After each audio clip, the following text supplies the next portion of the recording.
Thursday, cried the four old grandparents as Charlie came into their room early the next morning. Charlie smiled nervously and sat down on the edge of the bed. He was holding his present, his own present, very carefully in his two hands. Wonka's Whipple Scrumptious Marshmallow Delight, it said on the wrapper. The four old people, two at either end of the bed, propped themselves up on their pillows and stared with anxious eyes at the bar of chocolate in Charlie's hands. Mr. and Mrs. Bucket came in and stood at the foot of the bed, watching Charlie.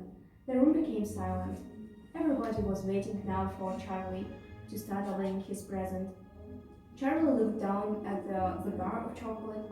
He ran his fingers slowly back and forth along the length of it, stroking it loudly, and the shiny paper wrapper made little sharp, crackling noises in the quick white room. Then Mrs. Bucket said gently, "You must be too disappointed, my darling.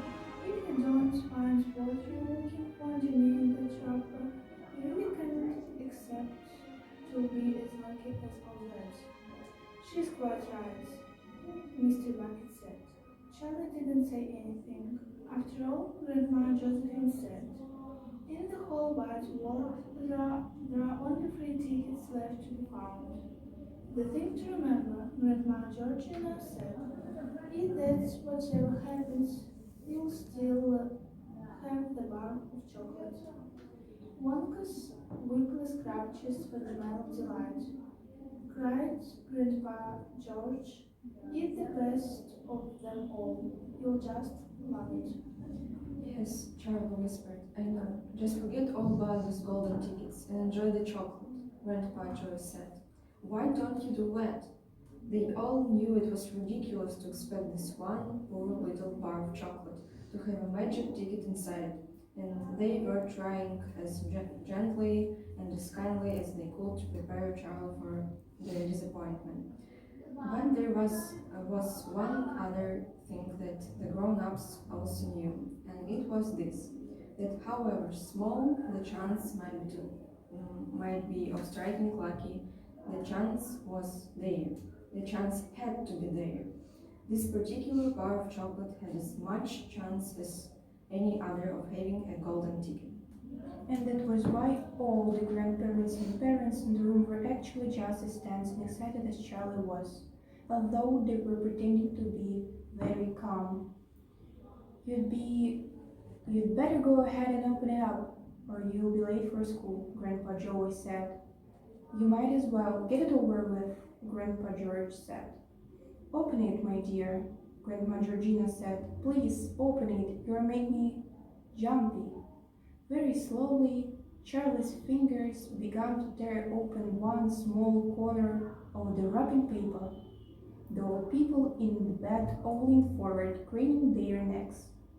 Then suddenly, as though he couldn't bear the suspense any longer, Charlie tore the wrapper right down the middle, and onto his lap there fell a light brown, creamy-colored bar of chocolate. There was no sign of a golden ticket anywhere. "Well, that's," said Grandpa Joy proudly. "It's just what we expected." Charlie looked up. 4 kind old faces were watching him intently from the bed. He smiled at them, a small sad smile, and then he shrugged his shoulders and picked up the chocolate bar, and held it out to his mother and said, "Here, Mother, have a bit. We'll share it. I want everybody to taste it." "Certainly not," his mother said, and the others all cried, No, we wouldn't dream of it. It's all yours." "Please," begged Charlie, turning round and offering it to Grandpa Joy. But neither he nor anyone else would take even a tiny bit. "It's time to go to school, my darling," Mrs. Bucket said, putting an arm around Charlie's skinny shoulders. "Come on, or you'll be late."